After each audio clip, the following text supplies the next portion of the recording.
All right, we're here at the Long Route Podcast, and this is episode 8. And we're here with Clayton, the co-host. Yes, sir. Santi, who's supposed to be a co-host, but he never shows up to the podcast. And we're here with Max, Max, just that's it. Max Jones, the founder of Phos, one of the co-founders. And we're excited to get this episode started. And let's be clear, Max is only here because he's a founder of Phos, or also is he one of our best friends? Did I not say one of our good friends? No, you're just your own business. I'm thinking it in my mind before I say it. So No, we're glad you're here, Max and Santi. Finally, they're glad to be on. Finally, good stuff. Yes. So Max is moving to Texas tomorrow morning, and we're super sad about it. Max, what are you moving to Texas for? Starting physical therapy school. Physical therapy school, but what else? Having a baby. My wife is due in October, at the end of October, so super excited about that. It's a baby girl. And starting physical therapy school here in a couple weeks. He's forgetting to mention he's also joining the Army. He's going to the military paid for physical therapy school. What am I saying? No. Baylor PT, Army Baylor PT. So he's moving to San Antonio. So, Max, tell us about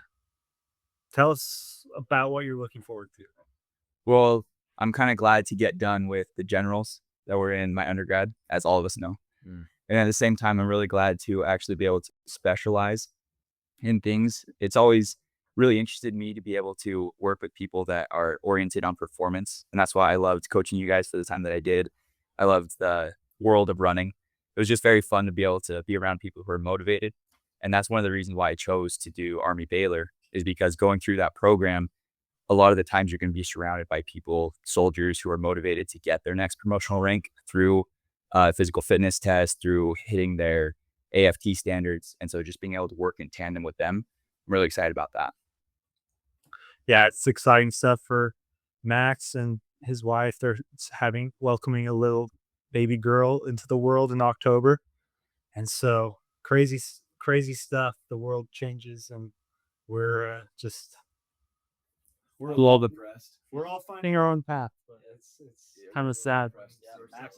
He's been one of the OGs of Cedar City. All four of us were on the team together for like 5 years. So he's gonna be the first one to go, and we're excited for him. Obviously, but obviously we're all devastated.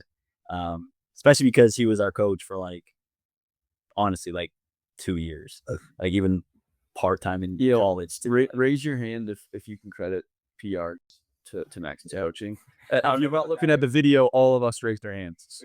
We're a group effort. I mean, that 2024 season we were in college, was just peak collegiate running. And going into 2025, especially for you wrapping up your collegiate career, I mean, we were 10 or 11 guys deep of just absolute studs. I mean, you're 1500 at the conference. Yep. Santi had a great cross country season. Travis outdoor conference, or anything indoor conference. Honestly, yeah. It was just, I think there was PRs in every race for every single person on this. You ran great. That was some of your best running. Proportionally. Definitely was. But it was a lot of fun. It was such a good team and such a good program. I mean, we had guys down in Texas saying, "Hey, I should transfer over." There we go. Looks off screen at somebody listening in the room. He's been on the pod before, guys. You know Garrison. But I think now we have a couple people, not that we know super closely, but a couple of people have transferred over from the year they saw that conference team that are now here at SUU. Yeah. So that's kind of cool to see. It was eye-opening for sure. Magic, yeah. It was magic. It's interesting.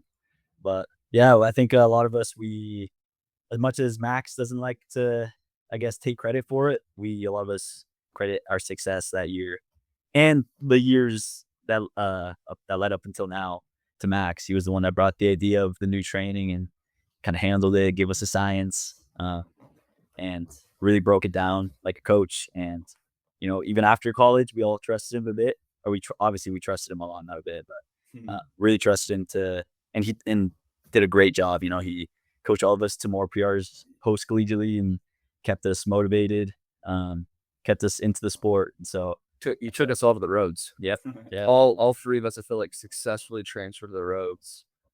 And it was with you. You were also going to the roads and figuring it out and doing it yourself, leading by example, and also teaching and coaching us. But I think of my first marathon, it was all you. You know what I mean? And I think back to some of Trav and Santi's early road races, and then Santi, of course, making that world team. Yep. And you were his coach through that. Yep. So it's been fantastic. And then through that all, excelling at your own schooling and starting a successful company. Not only just a company, but another way of life that is just huge. And we're talking, of course, about Phos Performance, the best on the market. That's right. right. Off right there. Right. Yep. We love it. Yep. We all take it. Beautiful. Listen, Beautiful. not even sponsored. It's just the best thing out there. Okay. That's me speaking. Okay. Yep. Make sure you get yourself some 50% off right now. Take advantage of that before it's back at full price. I think I'm gonna have to put on YouTube when I post this that we're asking for monetary support. Yeah. Dang it! Now we're gonna get paid promotion. We're gonna take us down. Cite that. So last week we went over some of the supplements and nutrition that we take, and obviously we mentioned Phos. We mentioned that Max will be on this week, and we're excited to ask him a few questions about Phos and the products itself. So I'm gonna start off with asking Max to explain why he wanted to start this company. Absolutely. Well, I want to backtrack one quick second. It was awesome being able to kind of have this come full circle, because I remember back in the fall of 24, this is kind of when the idea of Phos was being formed. I just remember everyone was so on board. So it's been really cool to see it grow from that time to where it is now. It's been really cool to see, and I wouldn't want to be growing it with athletes, anybody else besides these guys. It's just been awesome. And our other Phos athletes up in Northern Utah and Colorado, it's just been an amazing experience trying to grow the brand with them. But going back to why we started it, basically, so during my college time, I always got sick. Everyone here can kind of vouch for that. It's very true. He was sick at least once a month. It was a lot. And I was training hard, but it wasn't the hardest out of anybody. It was hard for me, but I was training very rigorously. And despite that, I would always get sick no matter how much I prioritize stuff. And granted, I didn't eat the best. I didn't sleep the best. But even when I would try to dial those things in, a lot of the times I would just get setback after setback after setback. And a lot of my seasons, I feel, were kind of just down the gutter because my training would be interrupted for 2 to 3 weeks at a time. So during this period, I would try looking through all of the nutritional supplements I could take, trying to fill in any gaps that I had, because we were eating at the cafeteria, as all of us know. Yeah, a plug there. You would try to get your sleep dialed. I was his roommate, so I can tell you how much he slept. It wasn't great for either of us. Yes. And then touching on, you were trying to fill those gaps. I feel like we experimented with so many different supplements and supplement companies out there, and there were pieces that were good. Like one company had something that we liked that I respond well to, and other things that had a piece that I responded well to. But I feel like we had conversations all the time where it's like, I want something that has X, Y, Z, and A through freaking W as well. Mm-hmm. And there was just nothing, right? Absolutely. So, and you were still just getting sick. Absolutely. So that's the thing, is I would try to mix and match. And I remember we've had many conversations about this, but you'd have your vitamin D plus K2, you'd have your iron, you'd have your magnesium, you'd have all of these things, but nothing ever really moved the needle for me. I would see maybe some benefits and then I'd get sick again and have to restart. And then on top of that, it was extremely complex trying to balance when to get this one, because this one had 90 servings, this one had 30 servings, and just trying to balance that on top of this pill. You would think it would be a good dose of the product in one serving size, but it would be half of what the studies show.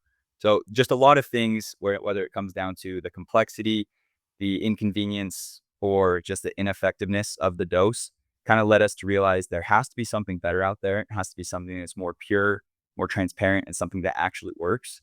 So that's where the idea of Phos came, is all these other companies, they have these individual profit margins that are just egregious. And we wanted to have something that was way more affordable, but also way better, way more convenient, and just easier to stick with long-term. Because that's how anything happens as with running. It's consistency that compounds success. It's not the one workout, it's the years of the one workouts.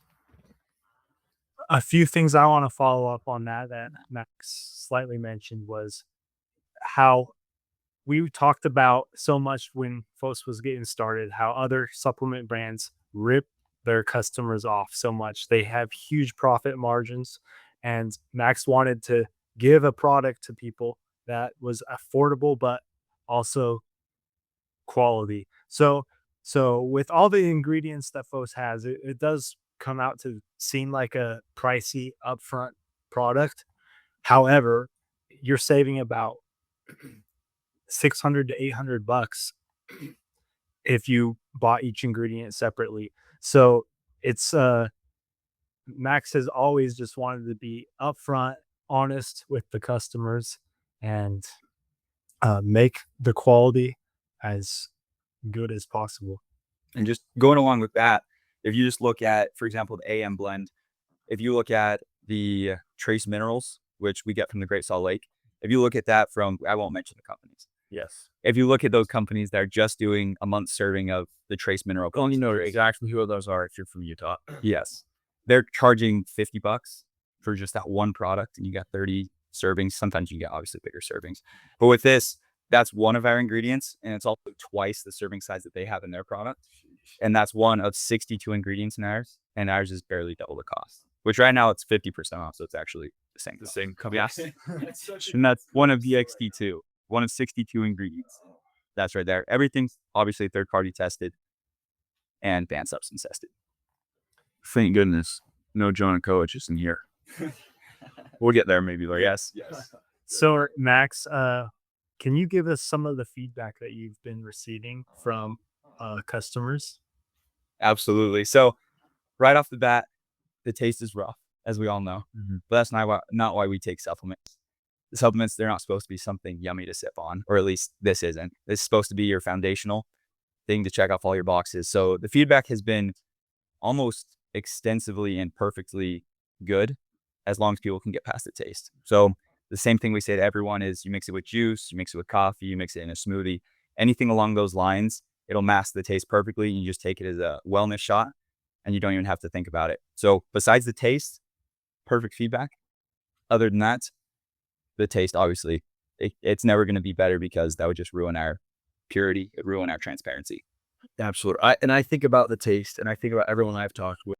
It seems like the more you take it, you just get used to it, right? Because you build that habit, like you talked about consistency. You build a habit. You're doing it daily, if you remember.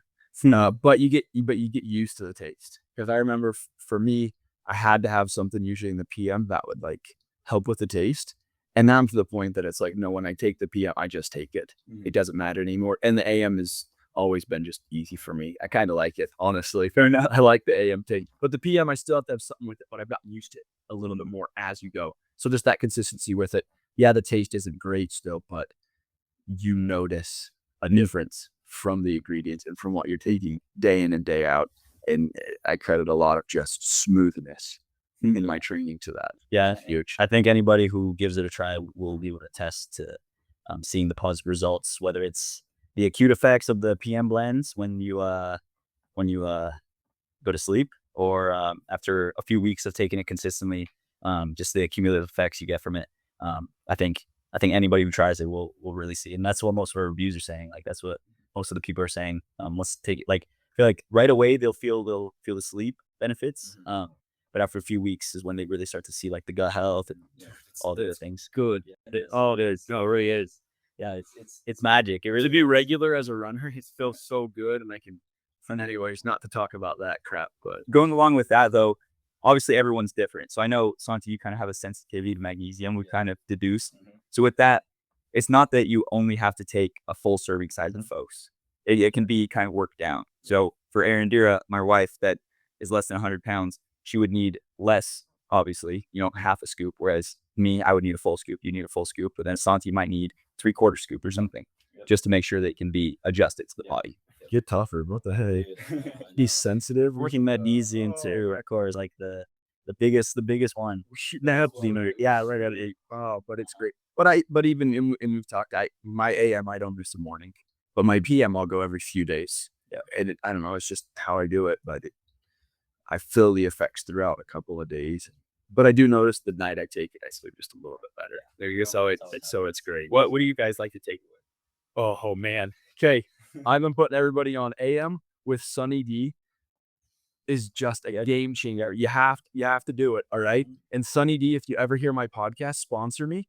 Also, Phos, if you ever hear my podcast, also sponsor me. But let's do it. Let's do a little combo wombo something or another. Sunny D Phos. Just hit up the comment section. Let me know because it's delicious. And then PM, I really like it with some sort of electrolyte drink. There's already so many good things in the Phos PM, but then I get a little bit more electrolytes on top of it and a little flavor to help with the taste, just to cut some of the fishy pepper that you kind of get in there. And then I put it down and go to sleep, and it's good. So that's my personal. Yeah, I'd say for me, orange juice in the morning, that's probably the easiest. And honestly, the one I probably taste the most, because in the afternoon I usually just throw the PM blend in my smoothie, and I've been pretty used to that kind of that sting you were talking about. Yeah, I used to always, even before Phos, I'd always add ginger and turmeric. Your smoothies were horrible. Always. And this honestly tastes a lot better than the smoothies I used to drink. But yeah, protein powder usually masks the taste of the PM pretty well. And I mean, on top of the ginger and turmeric I used to take, I'm getting like how many more ingredients on top of that? It's just crazy. So yeah, 60. I want to talk about Santi smoothie real quick. That's all. Now that we're on that, Santi used to call me before we left in college, the night before like a big race, and he's like, "Dude, come get my smoothie. I need some recovery." And I'd go over to his house. It's just like green sludge, and we call it the Shrek cum smoothie. And it was nasty, just absolute like slop. it was slop, and Santi was known for it, but it was religiously every day. Yeah, never miss. But now PM is my every night smoothie, because I mentioned this last week on it, but I do take it in a protein shake for the PM. That's how I like to take it, and I feel like it cuts the peppery taste with the milk and the protein powder. That protein powder is really, really good with it. I feel like, yeah, like you're gonna get this thing from the ginger regardless, but it masks everything else, I think. Yeah, but how about you, Matt? What do you take it with? I'm an orange juice, cranberry juice, pineapple. Pineapple juice wasn't that. Well, it wasn't the best, but mango juice was actually really good. Really? Yeah, it's kind of harder to find. Yeah. But there's a couple brands like Mango Nectar. I think it's the Juma or something. What was the brand again? Juma. Oh yeah. Yeah, Mango Nectar from Juma, I think. Oh, Mango Nectar. Okay. Yeah.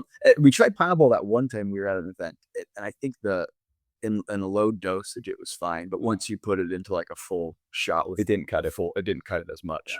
Was the issue. But I think a big thing that a lot of people don't realize is, yes, this accomplishes your micronutrient needs, but I don't think enough people talk about the performance ingredients. For example, the creatine, the red spinach extract, the MSM, collagen, chondroitin, all of that, the alpha GPC. So that's, if you were to try to get those products individually, Travis alluded to this earlier, but just alpha GPC alone, it's going to cost you $40 a month. Yep, it's crazy. If you try to get creatine alone, it's $40 a month. So there's a lot of things in here. And I'm not going to self-glaze the product. Keep watching. No, but with that, there's really nothing out there. If you look at the ingredients, for example, we wanted this to be very, I guess, dually suited for males and females. And so with that, we wanted to make sure the doses were actually clinical based on the research for women's conditions such as PCOS or perimenopause, any of that stuff. So if you look at these big companies, they'll have inositol, and inositol is a great ingredient, but with that, they'll have this absolutely minuscule dose of like 50 milligrams when the clinical dose is over 1,000. So we have 1,000. In addition to that, you need to have in a 40-to-1 ratio between myo-inositol and D-chiro-inositol, which we have, but these other companies, they put on their labels, great for women's health, and it has 50 milligrams, which, do the math on that, it's like 5% of what dose you actually Does nothing for them. Yeah. And then these other companies, they'll have creatine at 3 grams when the clinical dose is 5. Right. Turmeric, they won't standardize the curcuminoids. With ginger, they won't standardize. He's making up that word, but it's right here. Curcuminoids is right here.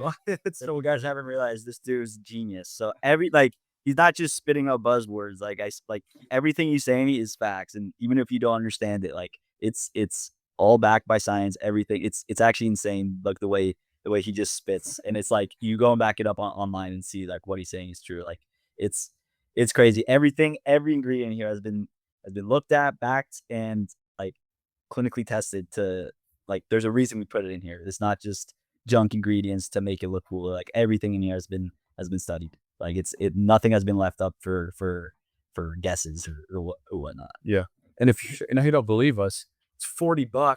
Try it for yourself for a month, and you'll know. Yep.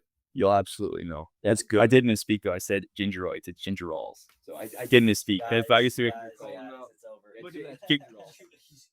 Humble too. It's 5% gingerol. It should be. I couldn't even fact check, but there it is right there. Julia Rollins, right? This will be the best product on the market. It is the best product on the market. We just need people to see it, and I think once people see that, like it's gonna be crazy. Like we're all excited for sure. Yeah, speaking kind of on that, I want to just expand on that just a little bit.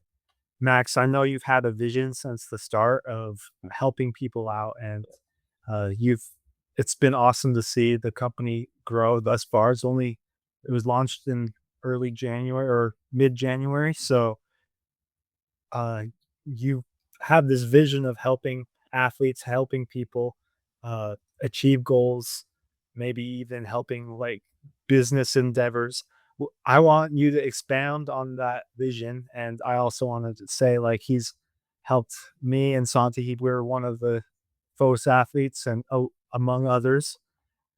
Tell us a little bit more about your vision with the athletes and for the future of the company. For sure. From the beginning of my time in college, running with you guys, it seemed that runners never really got treated the same as other sports. And on top of that, just athletes in general, actually, they always seem to be a means of getting something for other companies. You never hear about athlete first approaches. And that's really what Mason, that's my co-founder and my brother. That's what we really wanted to go the opposite way, in that we wanted our athletes to be the focal point of what we're really trying to work towards, in addition to our consumer base. We wanted athletes that if they were going to be a part of Phos, this wasn't just that, oh yeah, sign with us for X amount of time and then see you later. We wanted this to be a real relationship where we're going to have your back, you guys have our back. And we feel that we have the opportunity to take care of the community around us through whether it's summer camps, whether it's putting on community races, any of those things we can give back. Because I know for me, as I'm sure for you guys, running has given us so many opportunities. Like none of us, I don't think we would know each other if it wasn't for running. So I want that for everybody. Like how many people would not be getting into bad things if they had a community to be a part of? And at the same time, what athlete would not want to be connected with their fan base? So that's really what we want to do with Phos, is we want to connect. We kind of want to have the boots on the ground approach, because running is one of the cool things where if you DM Cole Hawker, you're probably going to get a DM back. But at the same time, it would be even better if you could have an individual one-on-one time with them, if you want to run with them. And we want that to we want to cross that bridge with Phos, is that professional athletes, they're not just these celebrities that you see on the screen, but they're people you can actually talk to, get advice from. And at the same time, the community, they want to be a part of something like that. It's not just that buy our product, it's super shady, we're going to get a ton of money, and then you can go wherever you want. This is buy the product, you're going to feel better, and then come to a community where you can continually progress, get to know people, and have great experiences. Right. We saw a little glimpse of that too in our the group run that was done, hosted by Phos up in northern Utah in Orem. I think Phos did a great job of kind of bringing together the running community, and even those who aren't maybe serious runners, to bring together a lot of people to talk and get to know the athletes and see that they're human as well. Like I think that was a really big thing, and as much as I wish I could have been there, I think it did a lot of good. I feel like for the running community. You don't have to be a good runner.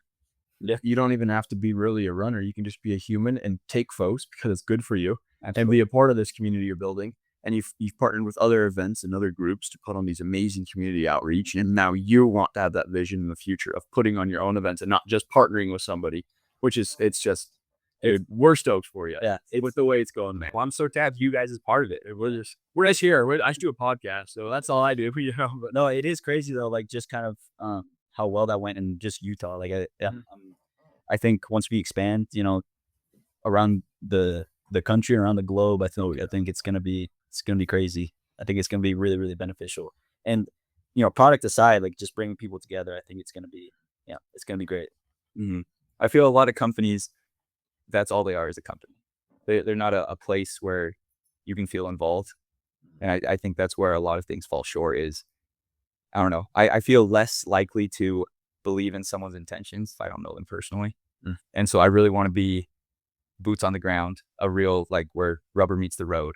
I want to be there to obviously be with you guys, getting to know all of the people, whether you're just barely starting running, whether you hate running, whether you haven't exercised and you're 60 and you're just beginning your journey, just helping people live an active life, be involved with an active community, and all uplift each other. I just think that's so powerful.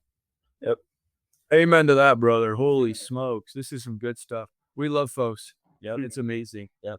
Yeah, that's what we're trying to do, and it's gonna happen. So It's going to happen. Yep. And on that note, I'm going to make fun of Santi right now. I'm going to make fun of your shorts. yep, I was told we were gonna go run. So listen to this, everyone. This guy, guess where he ran? He ran at Notre Dame. He ran at Notre Dame High School. Stand up, show everyone. Notre Dame. It's the same logo. I mean, that shares the Notre Dame stuff. I always make fun of it. The preparatory. It's a prep here. I had to just make fun of parts for you. We'll always have to. Everything you wear that. See, that's ever doubt. It won't. Guys, it was a normal high school, I swear. No, He has to wear uniforms. yeah, uniforms, little Catholic, good Catholic boy. Yep. Good, as you should be. Should we guys go to races though from this last week? Yes, we should though. Absolutely. There was quite a bit that happened over the weekend. European champs. I most specifically because one among us is not an imposter, but a super freak fan of a specific individual. So, if you are in love with somebody with the initials J.I., why don't you talk about their race first? If you don't see the video, I'm staring straight at Max. The thing is, I have to preface this. It goes all of the Phos athletes Okay. and then Jakob. Okay, come. Hey, great. You've been PR trained. Wonderful. Well, I'll just say this. Jakob Ingebrigtsen, I love you. I'm so glad you're back. Please respond. Please respond to all the DMs I send you and all the comments that I put in your posts or in your posts or Phos. Stage is good for you. Take Phos. And I know your relationship isn't great with your dad, but tell him to respond to all the DMs I send it to. Okay. I send him a lot of things on Threads specifically. I've commented on every post on Threads that he posts. You go and see. He probably knows. It's like there's like 3 likes and it one of these we like, oh, this kid. But All right. Okay, Curious. We've mentioned before, I think last week, we briefly talked that Jakob is making a return after injury. What was your reaction after the race? I thought it was a very strong shot, a very good debut back. And the fact that he closed as hard as he did, I think that's probably the fastest close I've ever seen him do. I can't think of another race where it looks that he's so smooth and yet so powerful during that. no, he looked fast again. He looked faster than he's ever looked, faster than when he went 326 or 343. He looked faster than any 5K world title he's won or Olympic title he's won, faster than when he closed to win his 2021 Olympic 1500 meter title. In those races, he was sharp, sure, but this looked like a different guy. And if we follow the trend of this summer, and we look at some of those top guys and how Josh Kerr also looked like he got super like fit this summer, I think we're in for quite a ride these next few years. Because Yared, shout out Phos athlete, Yared Nagus is gonna just be at the top of his game these next few years. I mean that 1500 has always been a toss up, but I mean Jakob might be coming for everybody again. Because he always has been, but he needs a world title in there. Come on now. I'm always gonna put my chips on Yard though, but Jakob I feel is gonna run stupid fast. Good. I think Yard's gonna be right with him though, and gonna be competing. A team that historically they're so great together. Kerr's mile world record's going down the drain. Oh, absolutely. That's lasting less than a year. Yeah, they just got to go for it. So I don't think we've officially said, but Jakob Ingebrigtsen won the 5K. Was that European title number like 22 or 23? Something like that. Pretty Marvin Rosati. Yeah. I mean, it happens every 2 or 4 years. I don't know. It's not every year. No, it's But he's won it every year since he was 17, and he was now 25. So, yeah, crazy. But he ran in his fastest European win as well, 13:15. Yeah. Showing that he's in good shape, beating sub 13 guys in the race. Yep. And He's been sharp all season, including Jimmy Griffin. Yeah, defending 10K World Champion. Yeah, 10K champion. So yeah, it was an impressive run. And I want to just mention his interview. Someone was asking him about his mental state and like how fit he was and like if he's training at full. And he's like, yes, I can train at full capacity now, but not 3 weeks ago. And everyone's like, dang. And they're like, are you mentally fit? And he's like, what do you mean? Like, my mentality comes along with physically. So I'm ready. And then they're like, okay, if you had to give a percentage of how close you are to your peak, he's like 88 to 92. So in a couple weeks, I will be, his words, astonishingly better or something. Holy schmoly. He's confident right now. And that's obviously He's got Cilicia Diamond League coming up. 1,500. You're gonna be spit out some predictions for his 15. Oh my gosh, please do. Yes, let's do it. 326 high. What is yearly on? 326 high. Yards fit. We can't say too much, but I believe it. yards fit, and he's very ready. And he's hungry. Yes. I live for. I think if Jakob goes, I honestly think Jakob sub 330 would be a good day for him. I don't know. I can't give you a specific number. It's hard to say. It depends on the Pacers. Yeah, exactly. When they go out. Yep. But I do think sub 330 would be a really, really good day and a good return to the 15, especially considering his best 15 was what 2 years ago. You know, last year he went flying out of the prelims. Yeah, just kind of surprising, but yeah, I think you know, he's shown he's fit, shown he can close, shows he has speed right now. Tranks 26 point last 212 point last 136 there or something. Yeah. Oh gosh. Yeah, it was dirty. Yep. So I think sub 330 I think is what he'll get, and I think I'll be very, very, very impressed if he does that. Yeah, and on the same time, I'll also be shocked if he doesn't. But the 328, 329, that's the new standard for Worlds is 330 or faster, which is gross. I might be sub 329 at this point, dude. And that's the thing is, but how many guys have actually done that since that was announced? It's not that many. So I don't know if the Pacers will go out at 1,500 for that fast. But if these guys ask for it, it might go 326. Yeah. So it'll be within about 3 seconds. That kind of range right there, I think, is where it'll fall, and I think we'll see probably the fastest race of the year. Yeah, but wise, you can't tell. We're all excited he's back because it's so fun having him in a race. Right, yeah. That's sport. Yeah, he does. He does. And he was like an underdog. Somehow we're talking about the guy who's undefeated over 5K since the Olympics in 2021 is the underdog at a European championship. Mm-hmm. But he was, even though he's also the fourth fastest miler ever, and then I'm the best. Yeah. No, I think fourth. So fourth, yeah. Yeah. But shout out Yair, number 5. Yes, sir. Yeah. Gosh, so good. What's your prediction, Travis? I'm gonna from the range of 326 to 330. I'm gonna have to side with Santi a little bit on this one. I think if he runs sub 330, it's going to be a good day. Just considering how he ran last year at Worlds, he was able to somewhat compete in the 5K, although he didn't have the kick to put it together in the last lap. But in the 15, he just completely fell off. So I think that sub 330 will shake off the rust for him, and then maybe in the following weeks we'll be able to see his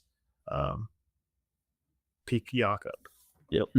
I also to kind of go against my point a little bit, he did in his first 15 2 years ago at Prefontaine, but he ran 345. So he clearly can start like a 15/mile fast, running sharp.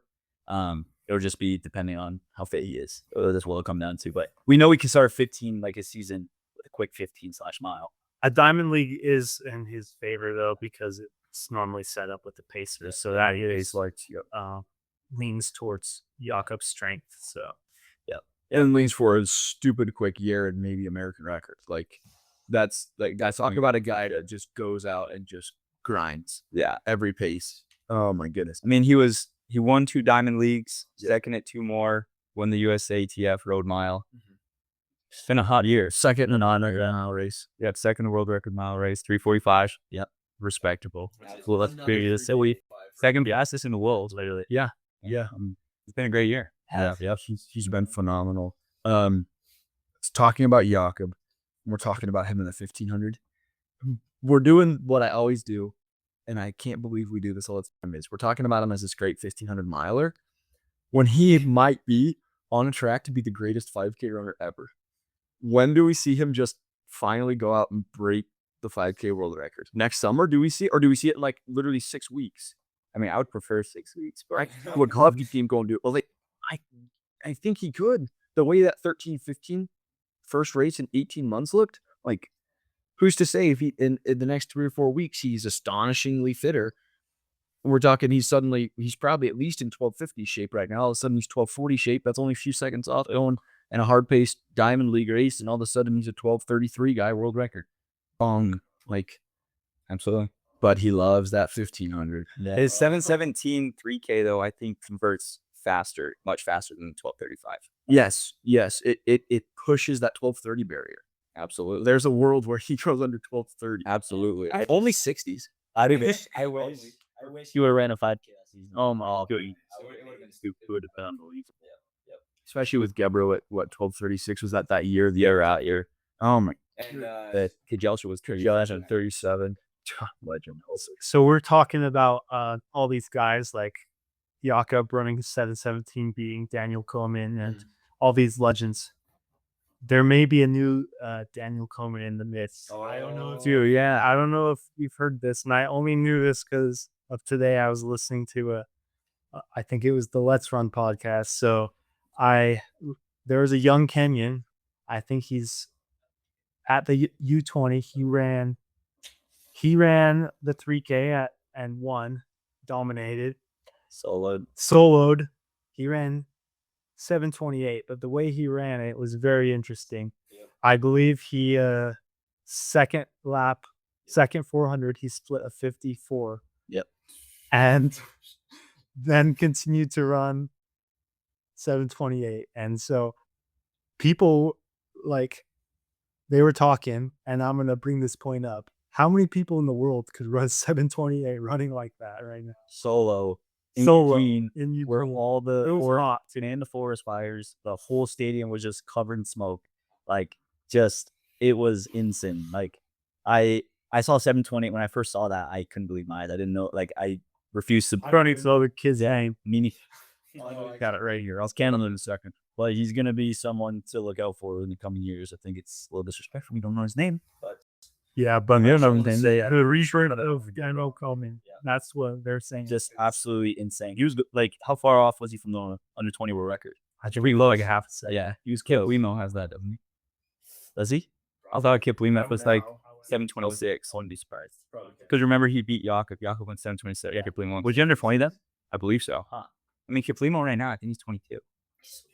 Yeah. He's been through 3. I think so. Clay, can you fact check that? He is. Yeah. Emmanuel Kiprono was 17 year old. He went 17. Yeah, he's 17 and he went, where is it? Right here. I'm so glad I stopped running. 7:28.28. We're wondering who has the U20 record or the U18 record. U20. I'm calling Kip Limo. Oh, yeah.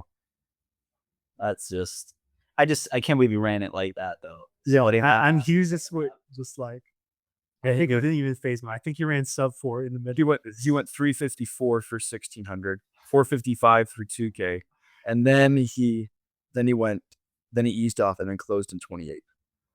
Wow, that's disgusting. That's just insane. Yomif Kajelcha. Oh yeah. He was 0.09 off Yomif Kajelcha, 728.19. Of course, Kajelcha might be the greatest all-around runner ever. Yeah, that's just taking us not even a question. That's like I'm deep. Because we mentioned now his 12:37 5K. He, for the longest time, had the indoor world record in the mile 7. And he's still one of the fastest. And it's still one of the fastest of all time. And now we're looking at U20 world records he holds. And what did he do this year? Sub 2 in the flipping marathon first time out. Like, Yep. He's held the half marathon world record. He still holds it right now. Nope. Kiplimo broke it. Well, is we throw her own and that like No, wait, you did it. again, it's still under ramification. Oh, definitely the second one. My That's right. You're right. Now arrive at it. Yeah, you're right. Yep. Which is crazy. holding on for a second here. Gosh, it's Quill's broken it twice, got denied once. I don't know if that's get denied twice. No, He won't get denied, but that's the Respect on complete. Got it. So, well, athletics. yeah, Emmanuel Caprono though that was an insane. He just Maybe he's the future of the 5K Olympics 2028. Maybe I don't know. 2028. He's gonna be someone to look out for sure. for sure. He offended a 3K in the Olympics, not a steeple, like actually just an open 3K. I would love to see. It would be like a perfect middle through the 15 5K runners. Like it would just be like you can get Kerr in there, you know. Just does this everyone in the Yeah, dude, Kerr would run a great 3K. Unfortunately, just kidding, guys. I said that I like Kerr now after his mile world record, but he's still not my favorite. I've made it clear, but I'm not as mean to him as I was like episode 1. I was really mean. If you haven't heard, don't watch it. This podcast is gonna be a progression of your hatred for him, and so Until I love Josh Kerr fan. No, I don't yet though. I don't. Delete his current Instagram post, please. True. Okay, let's talk about the thirst trap Instagram post from Josh Curry. I haven't seen it yet. Oh, I'll show you. Okay, let's watch Santi's instant reaction. Oh, sorry, I got people DMing the heck out of me. All I know is Ruder does post some. I want to know what his media team was Thinking. was. You ready for this? Okay. He is married. Volume up. He is married. Yeah. Like, what is he doing here? With the spikes on, like, Full suit and spikes. bro. It's the most British looking dude. It was kind of funny. And just yesterday, we were making jokes about guys who take pictures. So That is true. Men can't even take pictures today nowadays. No, they can't. Never leak those. You can't just say, let's go take pictures. Hey, want to talk about some pictures? I think we could pull up some pictures, old pictures. I've got some pictures. I've got some pictures that we could pull. Travis. anyway, There's Santi. You were saying a whole bunch of that's my brother. Oh no. so anyways, so we mentioned Jonah College. Yes. Who is surprised here? Listen, here's my take on unfortunately there is a stigma where every time an East African performs well, whether he's a Kenyan or a Kenyan American, everyone goes, they're probably doping. They automatically go to it. Yes, there's a history of a doping problem in the country, but I'm all for innocent until proven guilty. So I wanted to give him a chance. Here he is repping the United States, but you have that kind of concern, like what's going on, and you're just like, please don't let us down. And he blew it. Well, he absolutely blew it. He added to the stereotype, added to the stigma. It wasn't even so much the stereotype. It was just more so like where he went afterwards. He just disappeared. Just disappeared off the face of the earth, which is kind of where I think everyone was a pretty even consensus on that. Like he just disappeared. Everyone was a little sus by that. Like, so I don't think it surprised a lot of people, but it obviously sucks that he's an American athlete, represented us, he represented you guys last year. Yeah, you can go wearing the other shirts. There he is. I am American, but also Canadian. Shut up. But he did do a training stint in Kenya leading up to that. Yeah. Leading up to all his PRs. I think that's the fishy part. And it is every time. Wait, I'm like, but maybe not. Have you guys read the Let's Run thing where kind of he claims is that he still says he's innocent? Like he says he didn't do any of that. He said he's clean. Gosh, I just saw something about it. Like, What was the flag marker that he tested for? I never said it. He said he ranged 17.5 to 19.5 in hemoglobin or something like that. That's what he said his measurements were. 19.5. It was in a text message. Yeah, I don't know what that means, but I read it was a little high. It's like really high. Yeah, that's So the sad part about it is he's ruining it for other maybe Kenyan athletes or other nationalities that are truly want to be American or are American citizens, because I believe the USATF allegiance can be like, no, you can't represent the US because of what previous people from your country. Yeah, I think they can make certain rulings or like who they accept or whatever. So, um, I don't know. Like some people might not be sad about that, but others, like the people trying to get citizenship, probably would be. So, Yeah. Here's a fun question. It's two parts. Thinking back on the most recent, let's say 2024 Olympics, we'll think men's 800s, 1500s, 5Ks, whatever. Who of those races do you think of the finalists is the most likely to be doping? And who do you think is the most likely that isn't a doper? NCAAs? No, World Olympics. Olympics. And I'll start. For example, Hobbs Kessler is the least likely person to me to be doping. I don't think he would dare. I don't think he has that bone in his body. So Hobbs Kessler for me is least likely to be a doper. Yeah. As a finalist in the 1500. On the flip side, most likely to be a doper in those fields. 2024? 2024 is Nigel Amos 800. No, No, because I would have bet him. If we listen, how about this? Sajadi. No, how about this? I'm gonna start with first place in the 1500, and everyone just put a thumbs up if you think the person could possibly have doped. In the thin. Yeah, and I'll start in first place. Cole Hawker.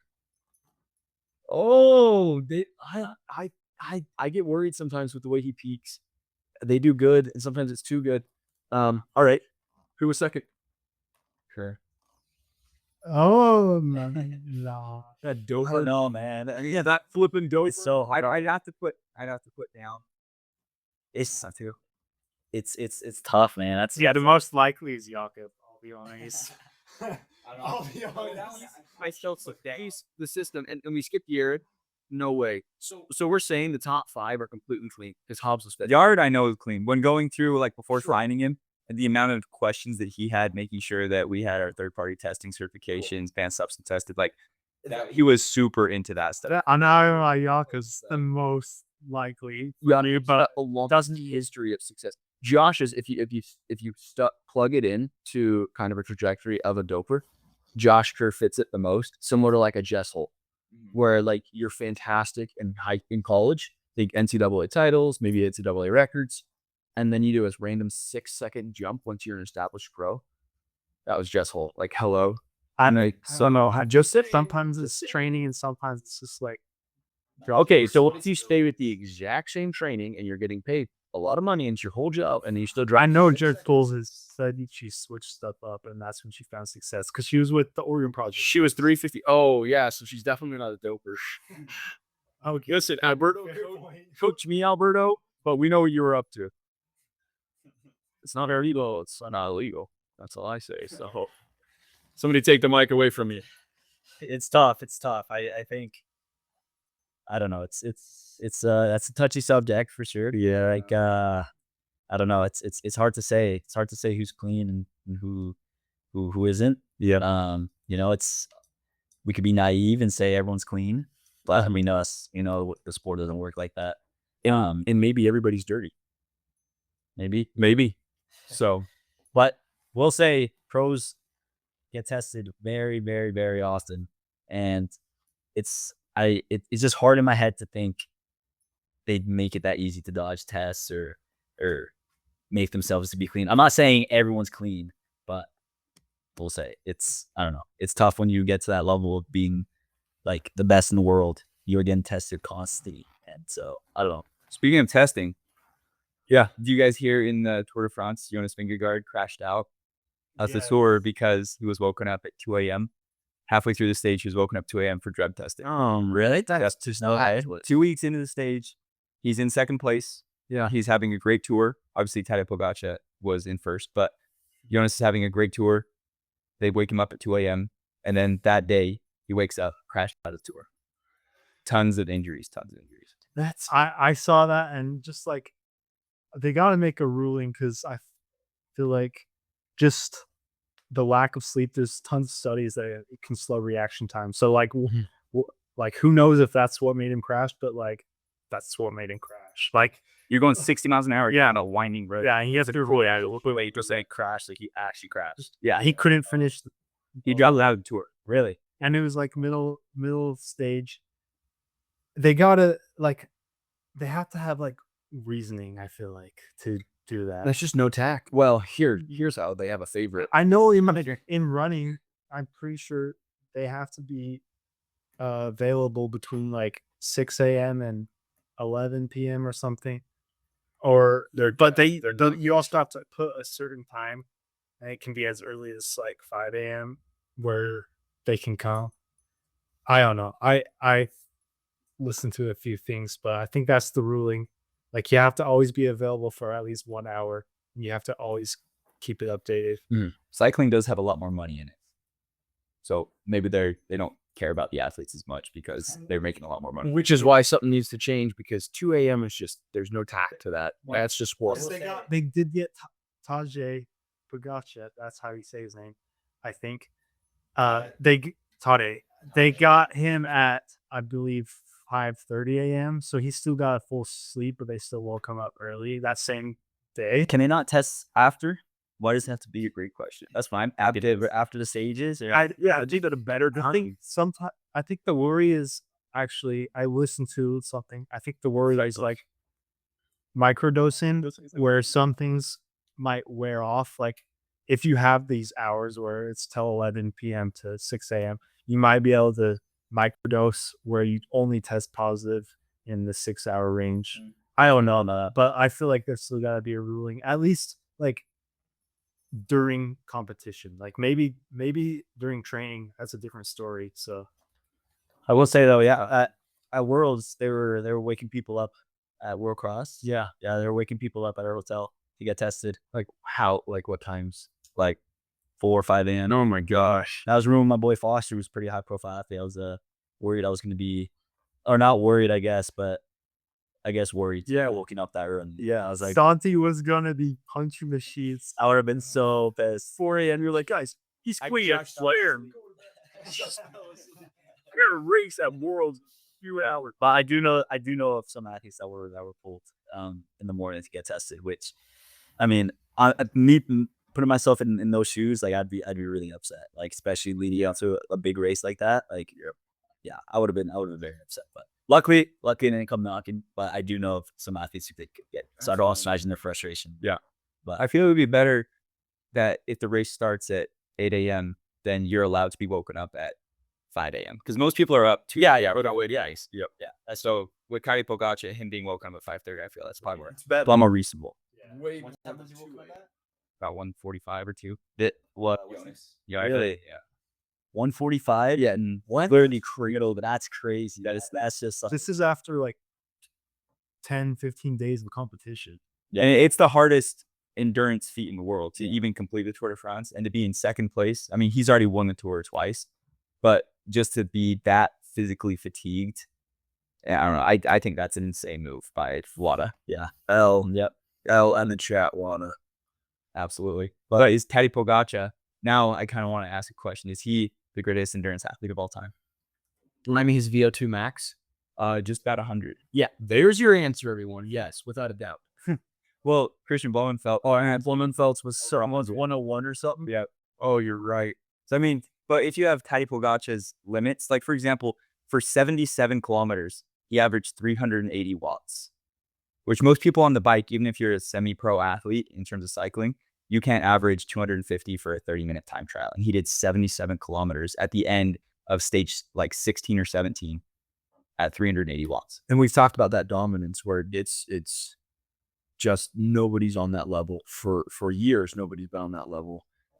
We talked about dominance of Tiger Woods, perhaps, but okay. So how would we determine if we took the biker and the triathlete? How do we put it level ground to see? One's got a higher VO2 max, the other's got these legendary biking skills and energy output. What do you do? Like Put them on the bike. put them both on the bike? Well, I think Tadej is why. Well, that's the thing is Tadej Pogacar in a triathlon? Does he also win that? No, because the pounding. If the swimming, I think he could hold his own. Sure, but the pounding on the legs, I think that's regular. Because he would light him up on the bike. He'd hold his own in the swim, light him up on the bike. But you don't think he could get through a marathon? Aerobically, easily he'd get through a marathon. But that's not the issue with running. Very rarely is a marathon due to aerobic. It's more that your muscles can't take the pounding. But he could easily take a 6 to 12 week build and I mean, put some. I don't know. To run a solid marathon, I think you need years. Yeah, maybe like a 10K. I could. But see. he's what I'm saying. Just his upper limit, where it's like if he can just get to the point, like he aerobically he's there. So if he can get the point just physically where he just goes in on it for 3 months and he can handle just a 26-mile run, I don't know. Maybe. I mean, we've seen cyclists come off, being professional cyclers, like Jimmy Whalen. Yeah. Jimmy Whalen. Oh yeah. Yeah, I think give them, obviously there's gonna have to be an adjustment period. That's for sure. Give them a few months, like they can be up there for sure. But to go back to Max's question of if he's the greatest endurance athlete, I will say I'll admit I don't know much about cycling. I feel like as much as I should at least, especially considering my whole family are big cyclists.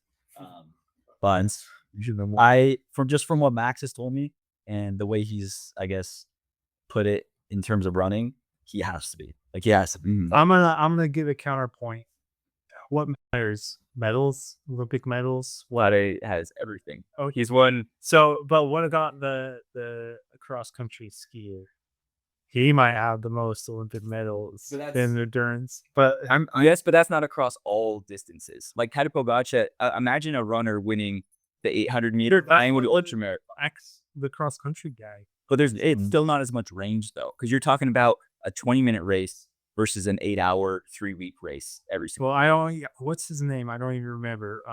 The Norwegian dominating. Norway's had a great year. That was crazy. That was insane. Yeah. But Igor, is that what you're talking about? yeah. I think he won like 4 or 5 in one. That'll be to change the distance like very regularly in skiing. Yeah, sure. Yeah. But what do you think? Okay, if it's not Hyde, and then who is it? That's the thing. And who is it? I don't know. It's hard to.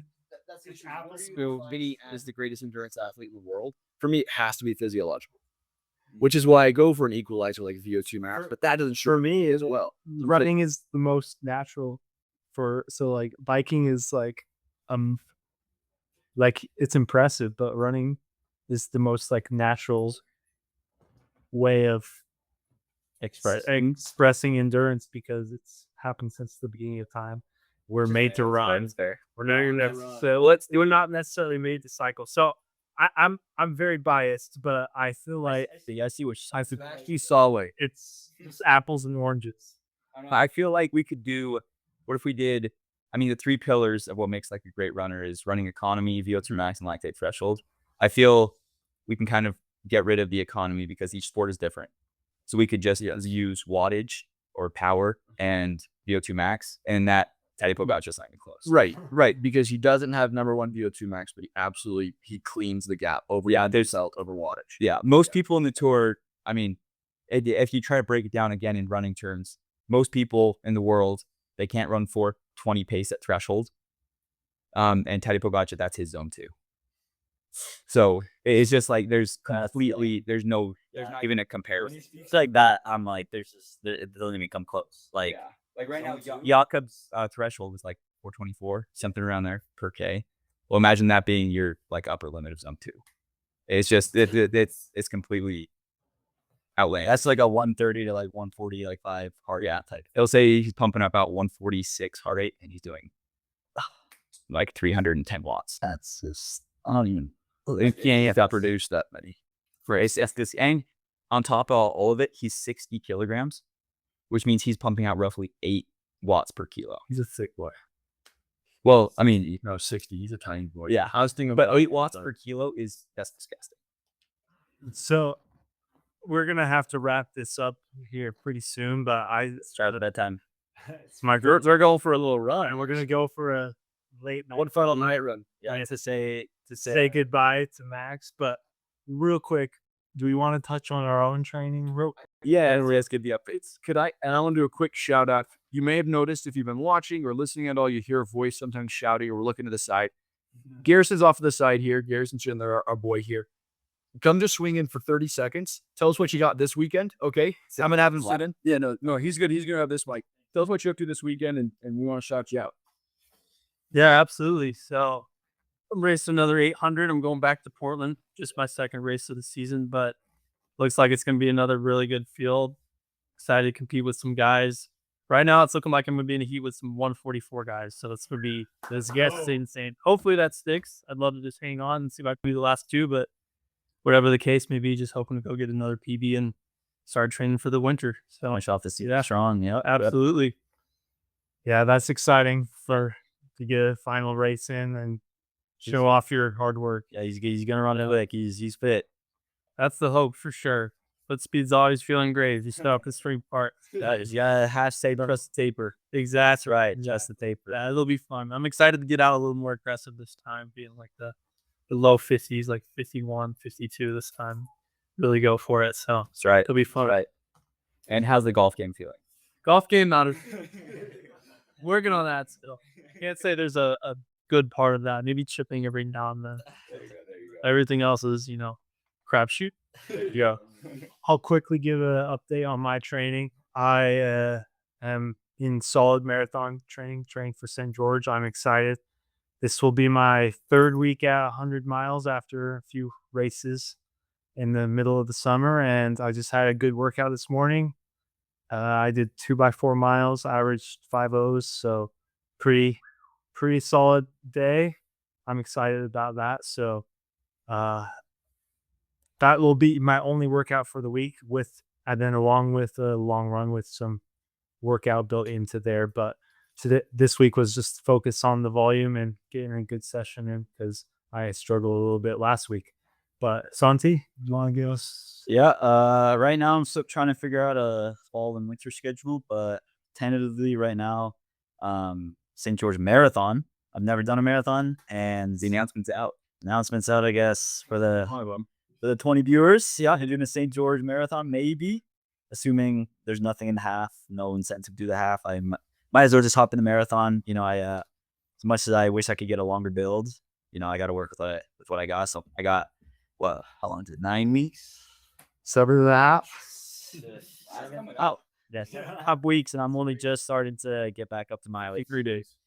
Yep. So we'll see. We'll see. The goals aren't crazy. I kind of prize money is good, so why not give it a shot? Unless something comes up in half that gets me to do it, but we'll see. So waiting on an update on that. But right now, I'm assuming I'm doing the marathon, and then after that, probably look for some other races and maybe just maybe Canadian Cross again. If there's a team to make, I'd like to try and make another one, but. Yeah, we'll see. We'll see how that goes. But yeah, I'm excited. It should be a good year. I'm motivated. It hasn't been a great year for me, but yeah, I feel like I'm still hanging on to hope that I can finish off the year strong and get some good momentum going into next year. So, Max, your race plans? Well, going along, I was just I believe it was Andreas Almgren. He was just saying he had like 4 years of bad results, and then he just stuck with it though. And that was like one of the best in the world. Same thing. It sucks. It sucks. It really sucks. But I know it's part of the sport. Coming off a high like yellows and making a team, like it was always something in the back of my mind. I never wanted to acknowledge it maybe, but it's definitely something I have to acknowledge now because this hasn't been a good year. But it's part of the sport, and so keeping faith, trusting in my training, trusting in the next build, and being smarter about it this time. So yeah, I'm excited though. I'm excited. Love the sport. So it's hard to become lazy in the sport, I think. So, But also having one bad year, if you're still staying healthy, you're staying consistent, it's gonna pay off. Yeah. It's not like you've been injury ridden, sickness ridden, all of that. Which has been a big thing for me this year. I think that's one of the big positives I'm taking away is I've been able to just stay healthy, and it's probably the longest I've been able to stay healthy since high school. So super grateful for sure. Yep. Sure, some of that. And I credit Phos. Yep. And part of Max has his military physical test, so He's training for that. Yeah, I think he's already passed it, but No, he wants to be top of his class. So he's got to win that. But yeah, we're praying that Max can travel to Texas safely, and we're gonna miss him here in Cedar City. But he's always our brother. We love him, and he's always gonna be in our lives. So we're grateful for everything he's done for us and the support that he has given along with his company Phos and going by Phos and Absolutely. Well, I just want to say one last thing. First off, I'm not dying. But the next thing, it's been so fun just being here in Cedar with you boys. It's been an amazing time. And it's not the end of hanging out or anything like that. It's just start of a different chapter. That's right. But with that, I just love what you guys are all doing. I'm never going to bet against someone betting on themselves. I'm always going to be for it. So keep doing what you boys are doing. I'm always going to be cheering you guys on. We're always going to be in touch, even if it's from a little further away. Yep, that's right. Absolutely. Thank you guys for watching. We love you, and it's been a great episode. Thanks, guys.